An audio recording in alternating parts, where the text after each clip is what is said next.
သူမရဲ့နှစ်ရှည်လများချစ်သူဟာယာရုတက်သွားပြီမို့သူမတကယ်ကိုဝမ်းသာပြီးတီးခင်နေပါလေ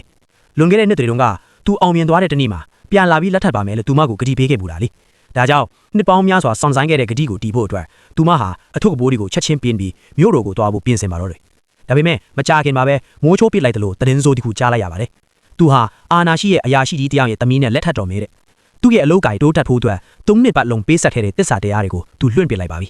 သူဒီလောက်ထိရက်ဆက်မယ်ဆိုတာကိုသူမှမယုံကြည်နိုင်တာကြောင့်ချက်ချင်းပဲမြို့တော်အထိလိုက်သွားပြီးရင်ဆိုင်မင်းမြတ်မှုဆုံးဖြတ်လိုက်ပါတယ်သူ့ကိုမြင်လိုက်ရတဲ့ခဏမှာပဲသူမရဲ့လွမ်းစော်မှုနဲ့နာကျင်ဥတွေဟာတပြိုင်နက်တည်းပေါက်ကွဲထွက်သွားပါတယ်ရှင်းပြချက်တစ်ခုခုကိုမျှော်လင့်ရင်းသူ့ရင်ခွင်ထဲကိုပြေးဝင်သွားပေမဲ့သူကတော့သူမကိုလက်ဖက်ရည်ဆိုင်တစ်ခုစီခေါ်သွားပြီးကိုယ်တိုင်လက်ဖက်ရည်တစ်ခွက်ဖျော်ပေးခဲ့ပါတယ်အဲဒီနောက်ထပ်6လနေရင်လက်ထပ်ပါမယ်လို့ညင်ညင်တာတာပဲဂတိပေးခဲ့ပြန်ပါတယ်စိုးရိမ်နေတဲ့သူမရဲ့နှလုံးသားဟာငြိမ်သက်သွားပြီးဘာမှမစင်စားပဲသဘောတူလိုက်တာပေါ့သူမကိုချစ်နေသေးတယ်လို့ကိုအခိုင်အမာယုံကြည်သွားတာပါဒါပေမဲ့သူမမသိတာကအဲ့ဒီ6လဆိုတာသူမျိုးရိုးမြင့်အမျိုးသမီးနဲ့အရင်လက်ထပ်ပြီးအရှိန်အဝါကိုရယူဖို့အတွက်ဖြစ်နေတာပါအမှန်တရားပေါ်လာတဲ့အခါသူမရဲ့နောက်ဆုံးမျှော်လင့်ချက်လေးပါပျောက်ကွယ်သွားပါတယ်ပိုပြီးရှက်မရှိတာကသူဟာသူမကိုနောက်မှမယားငယ်အဖြစ်သိမ့်ပိုက်ဖို့ကြံစီထားတာပါပဲသူမရဲ့ဂုဏ်သိက္ခာကိုနင်းချင်ရင်အချစ်အကြောင်းတွေကိုသူပြောနေပါသေးတယ်